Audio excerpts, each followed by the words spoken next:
네, 박정희 한판 승부 한 주간 쟁점이된 이슈들을 패널들 직감으로 예측해보는 시간 한판 직감. 오늘은 이 두 분과 함께합니다. 먼저 김용태 국민의힘 전 최고위원 어서 오십시오. 네, 안녕하십니까. 국민의힘 김용태입니다. 네, 그리고 박성민 더불어민주당 전 최고위원도 오셨어요. 어서 오십시오. 네, 안녕하세요. 박성민입니다. 예, 두 분 복장은 방송 후 축구를 보러 갈 복장이 아니시군요.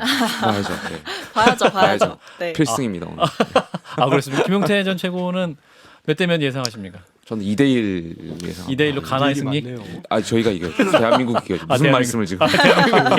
대한민국 이겨야죠. 예, 당연히. 박성민 전 최고도 역시 같은 마음으로. 네, 몇 대 같은 몇? 마음입니다. 2대1? 네, 뭐 2대1이면 좋겠죠. 네. 예, 다들 지금 김병지 부회장 말도 2대1로 함께. 사실 앞에서 이렇게 듣고 같은 조의 모든 국가가 같은 생각을 한다고 하더라고요. 우루과이도 가나는 이겨야지. 대한민국도 가나는 이겨야지. 아. 포르투갈도 가나는 이겨야지. 맞아요. 가나도 가나는 이겨야지. 이런 짤이 또 돌더라고요. 아, 그렇군요. 가나도 한국을 이겨야지. 우루과이도 한국을 이겨야지. 포르투갈도 한국을 다 같은 것 같아요. 일단은 그 나라 걱정 좀 하고. 네. 자, 첫 번째 주제로 넘어가겠습니다. 첫 번째 직감 주제. 자, 한동훈 법무장관의 그 주거 침입 고발을 당한 더 탐사 법적 처벌 가능할까라는 첫 번째 질문으로 가보겠습니다. 지난 주말이었죠. 그 더 탐사 측에서 한동훈 장관 집 앞까지 가서 취재를 진행했죠. 이 부분 어떻게 보시는지 누구부터 먼저 말씀해 주실까요? 김용태 전 최고부터. 저는 이 더 탐사를 보면서 작년에 개봉한 넷플릭스 드라마 그 지옥이 생각났어요. 지옥. 예, 지옥을 보면은 그 초자연적인 현상을 보고 그 지옥의 저승사자들이 인간의 목숨을 빼앗는 그 자연 현상을 보고 많은 사람들이 혼란을 겪고 있을 때 예. 그 틈을 타서 그 새진리회라는 곳에서 이제 막 선동을 하죠. 그리고 인터넷 방송을 기반으로 한 이 화살촉들이 막 선동해가지고 예. 이런 인민 재판을 해서 사람의 목숨을 뺏는 그러한 것들이 있었는데 좀 극단적으로 예를 비교하면 더 탐사가 지금 그러한 역할을 지금 하는 거 아닌가? 그러니까 여야를 막론하고 지금 인터넷 방송에 좀 극단적인 이런 방송들이 우리 사회의 많은 국민들의 눈과 귀를 막고 막 선동하고 이런 거에 앞장서는 거 아닌가? 그런 게 좀 안타깝습니다. 예. 박성민 전 최고는?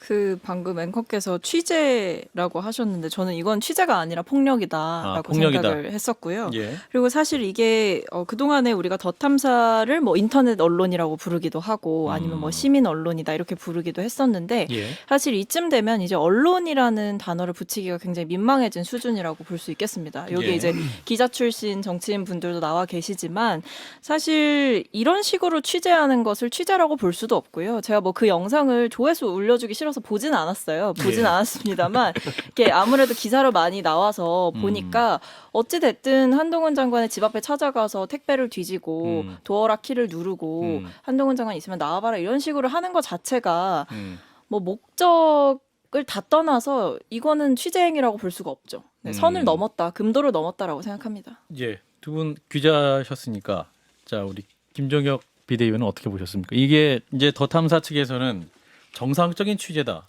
예고하고 방문했다. 또 그렇기 때문에 스토킹이나 다른 혐의로 처벌할 수 없을 것이다. 이렇게 얘기하고 있습니다. 저 34년 동안 기자 생활을 했는데요. 예. 이런 현상을 보면 참 슬프더라고요. 그러니까 저런 행동을 하기 때문에 저는 사실 그 우리 후배 기자들한테 기레기라는 얘기가 그런 사람들이 막 조롱조에 발언을 할 때마다 가슴이 정말 아프거든요. 예. 왜냐하면 우리 후배들이 얼마나 열심히 취재를 하고 노력을 하는지를 알고 있기 때문에 그 후배들이 그렇게 욕설을 먹고 욕을 먹고 조롱당하는 것들이 가슴 아픈데 이런 분들 때문에 그런 얘기를 듣는 것 같아요. 이게 중국의 문화혁명 때 홍위병들하고 뭐가 다릅니까? 무리를 지어 몰려다니면서 자기들과 생각이 다르거나 다르다고 생각되거나 자기들이 옳은데 저 사람은 나는 선이고 저 사람은 악이야. 그러니까 너는 처단받아야 돼라고 사람들을 끌고 다녔던 문화혁명 때 홍위병들과 도대체 뭐가 다른지를 모르겠습니다. 법무부 장관이라고 해서 절대로 특혜를 누리면 안 됩니다. 하지만 법무부 장관이라고 해서 본인이 가진 인간적인 어떤 권리까지 포기해야 되는 건 아니거든요. 예. 아니 법무부 장관 집에는 저렇게 가서 마음대로 해도 되는 겁니까? 그리고 무슨 압수수색 영장을 그 집행당하는 사람의 심정을 이해해 보라고 그러는데 아니 경찰이 압수수색 영장을 집행하는 거하고 법무부 장관이 도대체 무슨 상관이란 말입니까? 법원이 발부한 거잖아요. 경찰이 신청해서. 예. 그러니까 기본적으로 이분들의 얘기는 하나의 논리도 없고 어떤 정당성도 없는 것 같아요. 도대체 이분들이 뭘 믿고 이렇게 그 법치 국가를 회집고 다니는지 알 수가 없습니다. 반드시 이번에 그 법에 어떤 준엄한 심판이 내려지기를 바랍니다. 예.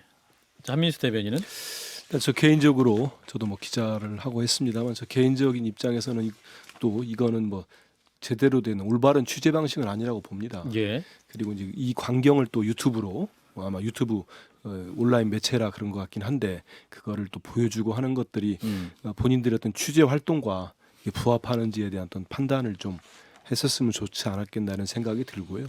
지금 보니까 이제 한동훈 장관, 법무장관과 이제 이 더 탐사라는 매체가 구원들이 좀 있는 것 같아요. 그래서 뭐 이렇게 취재하다가 그거를 이제 더 탐사 측은 취재라고 얘기를 했고 한 장관은 스토킹이다. 그래서 이제 고발을 했나요? 고소를 또 한 상태였고 예. 최근에 이제 청담동 이제 술자리 의혹 관련해 가지고 쭉 쌓여 있는 과정에서 약간 서로 간에 이제 감정적인 대응을 하고 있는 것 같은데요. 예. 제가 봐도 이번 취재 형식은 모르겠습니다. 이게 법적으로 이제 뭐 또 한 장관이 주거 침입이라고 했나요? 그게 법적으로 가능한지 어쩐지 제가 잘 모르겠는데 법무부가 예. 아니어서. 근데 이렇게 한 장관이 특히 없는 상태에서 가서 집 앞까지 가서 취재하는 거는 뭐 썩 좋아 보이진 않습니다.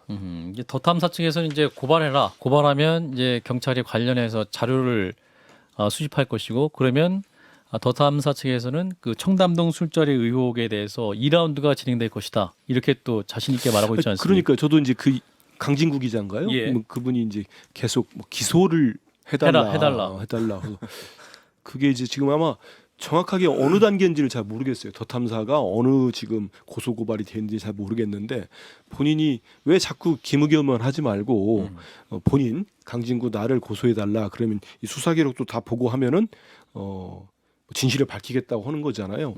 그래서 지금까지는 이제 무슨 첼리스트 A 씨가 뭐 경찰과 조사를 받아서 이게 사실 뭐 허위가 아니냐 이런 보도들이 나왔었는데 예. 강진구 기자가 이렇게까지 또 뭐 강경한 태도랄지 또 뭐 당당한 입장을 밝히는 거 보면은 예.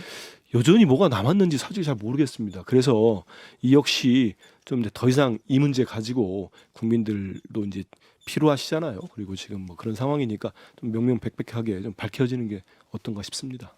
예. 김종혁 비대위는 어떻게 보세요? 이렇게 또 자신 있게 나온 또 뭐가 있는가 또 이렇게까지 말씀하시는데. 아니 국민들 입장에서 그럴 수도 있지 않겠나 이런 생각이 좀 듭니다. 그냥 공황 정신적 공황 상태가 아닌가 뭐 이런 생각이 듭니다. 예. 그리고 이제 그동안에 주장해왔던 모든 것들이 다 사실이 아닌 걸로 밝혀지고 있잖아요. 예. 적어도 지금까지는 그 술자리 대통령이 무슨 법무부 장관과 함께 그 김앤장 변호사 30명과 새벽 3시까지 뭐 동백 아가씨를 부르면서 뭐 다른 노래를 부르면서 그 있었다라고 얘기하는 것 그거 사실 상식적으로 정말 제가 보기에는 저희 수습 기자들도 안 믿을 것 같아요. 그거 정말 미스테리가 강진구 기자가 그렇게 주장한 것도 미스테리고 그거를 베테랑 기자 출신인 그 김의겸 대변인이 그걸 그대로 받아서 그걸 폭로하는 것도 도저히 이해가 안 되거든요. 김의겸 대변인은 본인이 법조 출입 기자를 했었고 그다음에 청와대 대변인까지 했잖아요. 그럼 대통령의 동선이 어떻게 움직이고 그때 경호가 어떻게 이루어지고 이번에 저희 그 관저에 가서도 핸드폰 다 빼놓고 들어갔어요. 핸드폰 사용할 수 없거든요. 그리고 예. 차단이 돼요 다. 예. 대통령이라는 게 움직일 때마다 동선을 할 때마다 얼마나 어마어마한 경호가 그 쫓아다니는데 거기서 새벽 3시까지 그 좁은 청담동 그 카페에 앉아서 30명이 앉아서 술을 마시고 노래를 불렀다라는 게 적어도 상식이라면 이해할 할 수 없는 얘기인데 그것을 계속 그렇게 주장하고 있잖아요. 그래서 저는 저게 정말 의도적인 게 아니라면 고의적인 게 아니라면 스스로 그것을 그냥 믿을 수밖에 없는 그런 상황으로 자기를 몰아가서 뭔가 완전히 편견의 세계 속에서 살고 있구나. 이렇게밖에 얘기할 수 없거든요. 아니 이게 어떻게 스토킹이 아니라 이건 취재다? 아니 마약 사범 쫓아다니는 게 아니잖아요. 대한민국 법무부 장관입니다. 법무부 장관의 동선이라는 건 다 공개돼요. 이걸 쫓아다니는 게 스토킹이 아니라고요? 이게 취재라고요? 저는 편집국장을 했지만 만약에 저희 후배가 그런 취재를 한다면 야 너 제정신이냐 지금 네가 범죄자냐 왜 그런 짓을 하느냐라고 얘기할 것 같아요. 근데 박지원 전 국정원장이 또 오늘 아침에 인터뷰를 한 내용을 보면 본인도 수사받을 때 기자들이 자기 집 앞에 진을 치고 있었다. 그리고 본인이 사는 곳은 24가구 정도 사는데 뭐든지 초인종 열고 다니면서 기자들이 본인의 부인 백이 뭐냐 가방이 뭐냐 그것도 취재하고 다녔다. 일상적으로 이 정도면 당할 수 있는 거다 이렇게 또 말씀을 하셔가지고 그게 언제죠? 그게 언제적 얘기를 말씀하시는지 잘 모르겠고 그 예. 말의 진실성도 저는 그 받아들이기가 쉽지가 않은데 예. 글쎄요 어떤 아주 좀 그 기자가 어느 회사 기자인지 모르겠습니다. 예. 근데 그런 식으로 취재를 해서 그 공격을 하는 것들이 옳다라고는 생각이 전혀 들지 않고요. 더구나 이것과는 좀 완전히 좀 다른 차원의 얘기인 알겠습니다. 것 같아요. 자, 한동훈 장관이 더 탐사를 향해서는 김의겸 같은 주류 정치인과 협업을 하거나 그 뒷배를 믿고 정치 깡패들이 하는 역할을 하고 있다 비판은 이 비판 어떻게 듣고 계십니까? 김용태 전 최고.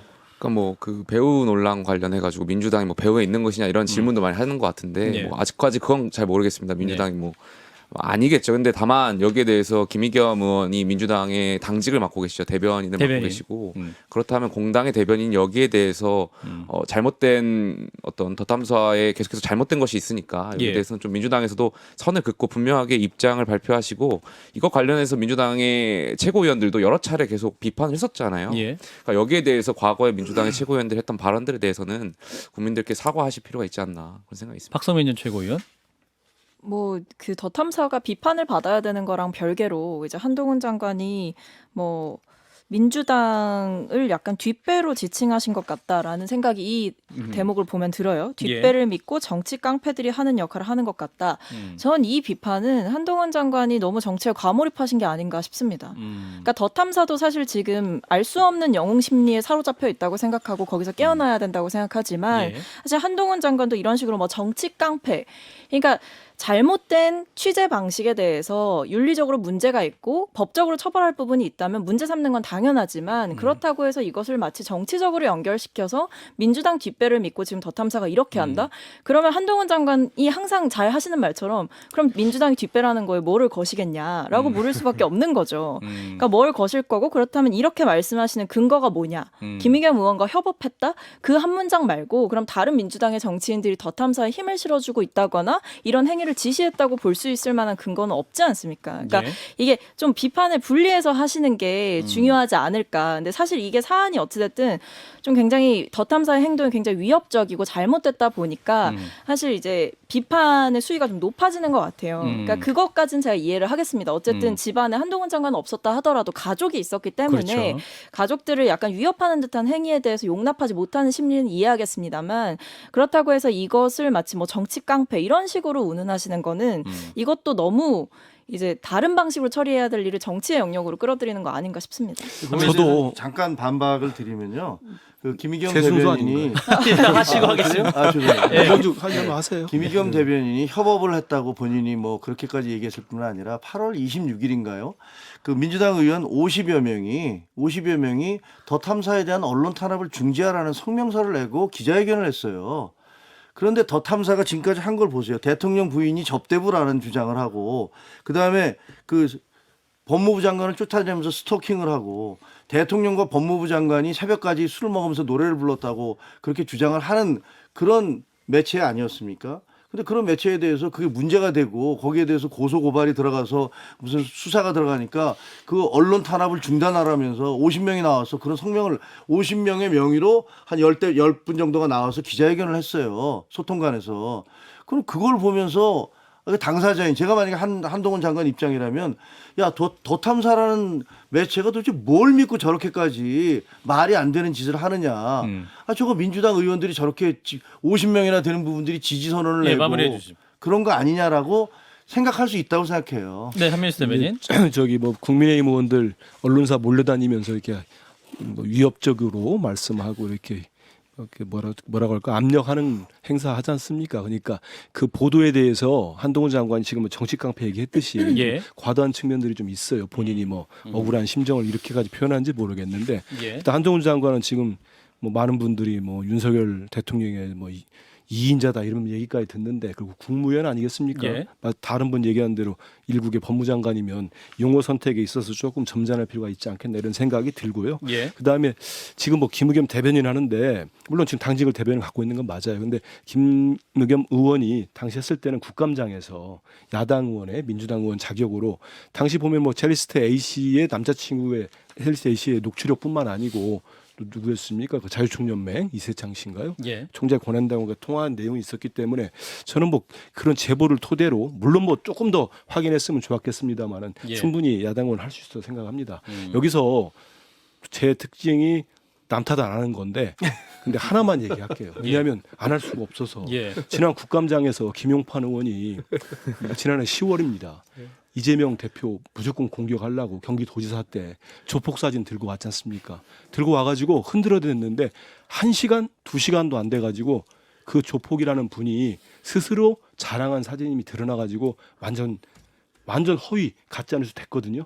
근데 그때 찾아보십시오. 우리 민주당이 그 배후에 국민의힘이 있다 이런 적 없어요. 그렇기 때문에 과도하게 무슨 더 탐사 보도에 알겠습니다. 배후에 민주당이 어떻게 있습니까?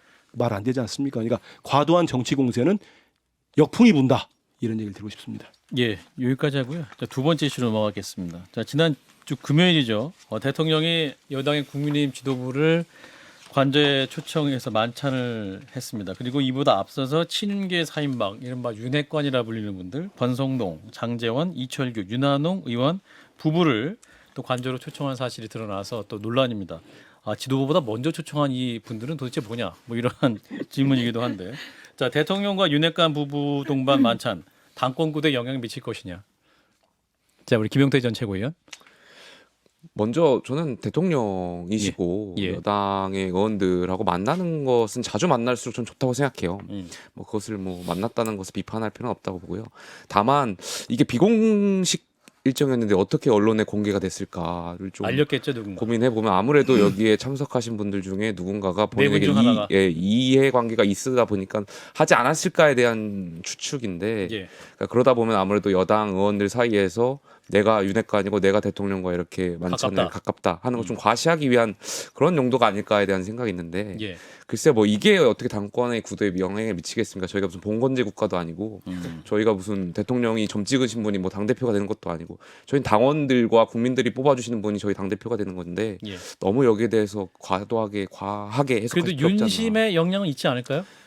뭐 대통령에 대한 어떤 그러한 영향이 있을 수는 있겠지만 예. 그것이 뭐 좀 더 지켜봐야 되지 않을까 싶습니다. 예, 자 박성민 전 최고는. 네, 영향이 없을 수가 없지 않나요? 아니, 왜냐하면 일단 첫 번째로 시기에 대해서 논의를 했다라는 보도가 있어요. 그러니까 이거는 물론 언론사의 보도지만 이제 이거죠. 정진석 비대위원장과 독대를 하셨다고 해요, 따로 네. 대통령께서. 근데 그때 정진석 비대위원장은 5말 6초에 5월 말 6월 초. 6월 초에 전당대회를 하자라고 말씀을 드렸다고 합니다. 예. 근데 여기에 대해서 부정적인 기색을 보이셨고 이제 소위 여기 지금 4인방 친윤계 4인방은 이제 2말 3초 2월 말 3월 초에 빨리 그때 하자. 하자라고 얘기를 했더니 그거 좋다라고 하셨다는 거예요. 그러니까 예. 비단 이것만 언론에 뭐 나왔습니다마는 어쨌든 보도이기 때문에 뭐 단정적으로 말씀드릴 수는 없지만 어쨌든 시기에 대해서 그리고 후보군에 대해서 또는 룰에 대해서 충분히 논의할 여지가 있을 것이고 정진석 비대위원장 역시도 뭐 친윤계 의원들이나 아니면 대통령이 따로 뭔가 얘기를 줬을 때 과연 그것을 무시할 수 있을 것이냐 그래 보이지 않는다라는 생각이 들어서 저는 아마 이제 조만간 조금 시간이 지나고 나면 오매불망 체리따봉의 시대가 오지 않을까라는 생각을 해봤습니다. 그게 무슨 말씀이세요? 그러니까 사실 윤석열 대통령이 그동안에 처음에 임기 초반에 말씀하셨던 거는 당무에는 전혀 개입하지 않겠다였는데 사실 이준석 전 대표의 그 징계가 있기 전에 그 체리따봉 얘기가 있지 않았습니까? 네. 그래서 그때 대통령이 내부 총질하는 당대표 얘기를 하면서 사실 체리따봉을 보냈고 네. 그것이 결국에 체리따봉 이꼴 윤심이다. 그러니까 체리따봉을 받은 사람은 윤석열 대통령이 어쨌든 그런 총애를 가까운 받는다라는 예. 해석이 있지 않았습니까? 그래서 예. 우스갯소리로 뭐 저는 받았다 못 받았다 이런 얘기까지 그 여당에서 나왔었는데 예. 그러니까 저는 이런 식으로 어쨌든 자신과 가까운 사람들을 따로 불러서 영향을 미친다. 네, 결국에? 영향을 미치기 때문에 저는 앞으로의 전당대회가 차기 총선과 아주 직접적으로 연관이 있는 만큼 그 권력에 줄 서기 위한 움직임이 굉장히 분주해질 것이라고 생각합니다. 그렇군요. 자, 김재혁 비대위원 그 며칠 후에 식사를 하고 오셨는데 자, 반론해 주세요. 모르셨죠? 카페 있었던 거. 몰랐죠. 근데 기본으로 제가 생각하기엔 그래요. 그 첫째는 그 네 분을 이렇게 윤핵관이라는 분은 네 분을 부인을 동반해서 그럼 뭐 당연히 대통령도 이제 뭐 여사가 동반을 해서 거기서 그럼 거기서 앉아서 우리 저 전당대회 언제 치릅시다 이런 얘기 하겠습니까? 기본적으로 그건 뭐 우리 저 취재해 본 사람들은 다 아는 얘기예요. 그건 그렇게 그런 식의 논의가 있다는 것은 불가능한 얘기고 또 하나는 그날 그 25일 날 관저에서 만찬을 할 때 예, 지난 저희가 기다리고 있는 동안에 정진석 비대위원장이 용산에서 같이 오셨어요. 대통령과? 비서실장과 같이 대통령이 오셨어요. 그건 맞아요. 그거 한번 무슨 얘기 하셨을 수도 있어요. 근데 예. 아니 그러면 그 두 분이 한 얘기를 그럼 두 사람 중에 한 사람이 누구한테 언론에 대해 얘기를 하겠습니까?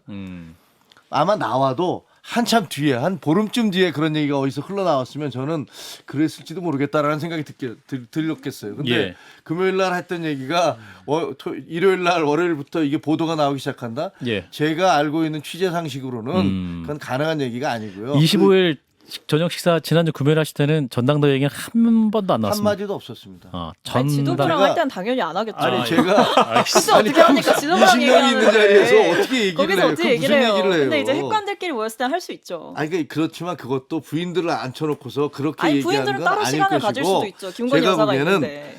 그리고 말이죠. 예. 문제는 지금 아까 우리 김용태 전 전 최고도 최고위원. 말씀을 하셨지만 예. 이게 대통령이 낙점을 해서 무슨 대표를 정하고 그런 시대가 아니에요. 그런 시대가 되지도 과거에 말이죠. 그렇죠, 그렇죠. 어떤 일이 있었냐면 예. 그 박근혜 전 대통령 때 대표 경선을 누가 나섰냐면 예. 서청원 전 대표 그리고 김무성 전 대표 두 분이 경합을 했어요. 그런데 박근혜 전 대통령은 서청원 대표를 밀었어요. 근데 결과로는 김무성 대표가 됐어요. 예. 그런 다음에 어떻게 됐습니까? 당정 관계가 완전히 파탄이 나버렸어요. 예. 그래서 그 이후에 결국은 삐걱삐걱 하다가 탄핵 사태까지 간 거예요. 네. 마무리해 주세요. 예, 그래서 제가 보기에는 지금 이런 상황에서는 대통령이 아니다. 누구를 좋아할 수는 있지만 예. 그런 식으로 뭐 밀어서 누구를 대표를 만들겠다 그런 건 없습니다. 카미니스트 대변인. 전 김 의원님 말씀을 믿는다고 하더라도 예. 이번에 대통령의 뭐 윤핵관들 초청한 이 식사 부부동반 식사는 득보다 실이 아주 큰 것 같습니다. 우리 김용태 최고위원 얘기대로 이렇게 대통령이 부부동반으로 네 분을 불렀다면은 예. 만약에 청와대에서 식사를 했는데 이렇게 알려졌을까 싶긴 한데 결국은 이 관저도 경우가 철통 같을 거 아닙니까? 그렇죠. 이게 바로 알려졌다면은 이 네 분이나 네 분이 누구한테 얘기했는데 예. 그분이 같은 언론사에서 이렇게 단독을 흘리거나 계속내더라고요. 하지 않았을까 싶은데 흘릴 때는 이유가 있을 거예요. 예. 그러면 내가 뭐 대통령 윤심은 이렇게 업고 있다 이런 얘기를 했을 것 같은데 예. 그러면 이렇게 네 분만 픽을 했단 말이에요. 그러면 이른바 이준석 대표가 얘기했던 윤핵관 호소인들이나 나머지 윤핵관들은 뭐가 되겠습니까? 따로 그래서 또 만나주시죠. 일단 이렇게 한번 예. 윤핵관이 먼저다. 그 중에서 우리 윤핵관이 먼저다 하버리는 순간에 예. 나머지는 이제 윤핵관도 안 되고 이상해지는 거예요. 두 번째는 이제 일반적으로 관저 정치라고 이제 지금 언론들이 뭐 이렇게 포장을 해주고 있는데 예. 저는 한마디로 좀 야박하게 얘기하면 이건 관저 정치가 아니다. 뭐 사교 모임은 몰라도요. 예. 왜냐하면 정치라 하면 가치와 목표와 이유가 있어야 돼요. 예. 그럼 대통령께서 관저에서 정치하시려면은 야당도 부르고 지금 예산을 앞두고 있지 않습니까? 불러서 협조를 구하고 같이 식사하고 하면 이게 진짜 관저 정치입니다. 자기들끼리 모여가지고 집들이 하는 게 무슨 관저 정치입니까? 알겠습니다. 비공식이라도 만나실까요? 김용태 전 최고위원? 야당 의원을 야당 말씀하신- 의원은? 저는 만나셔야 된다고 생각합니다. 말씀하신 대로 저희가 여소야대 상황이니까요. 예. 야당의 협조가 굉장히 절실한 부분이고 예. 더 적극적으로 만나셔야 된다 생각됩니다. 그러니까 예산보다 당 대표가 더 급하신 상황인가라는 생각을 했었습니다. 네, 아. 여기까지 하겠습니다. 자, 김종혁 비대위원은 그날 식사하실 때 야당 지도부와의 만남도 계획하고 계신다. 이 정도 말은 있었습니까? 아니요. 그런 얘기 없었고. 어떻습니까? 네, 그런 얘기 없었고 예. 그런 얘기들도 있었어요. 예. 아니 이제 예. 그 야당 의원들과도 좀 만나시고 그렇게 하시자. 뭐 상황이 좋아지면 우리 얼마든지 하죠. 상황이 이런 안 좋아질 것 같은데요. 이런 얘기들을 있었고요. 그건 예. 이제 아주 자유로운 분위기였기 때문에 다 알겠습니다. 윗도리 벗고 뭐 넥타이 좀 풀고 하면서 예. 그런데 당에서는 당의 의견은 이재명 대표하고는 안 만나시는 게 구설수에 안 오르는 방법일 것 같다는 얘기들이 있어요. 잘 하시다가 이재명 대표에게 나오니까 딱 한 말씀만 드릴게요. 아니 왜냐면 10초. 인간 이재명이 인간 윤석열 만나자는 거 아니에요. 검사 만나자는 게 아니고 대통령과 제1당 대표 알겠습니다. 만나자는 겁니다. 예. 인간성 얘기는 한 적이 없답니다. 알겠습니다. 자, 한판 직감 김용태 국민의힘 전 최고위원, 박성민 더불어민주당 전 최고위원 두 분 고맙습니다. 감사합니다. 감사합니다. 좋아요, 구독. 알림 설정.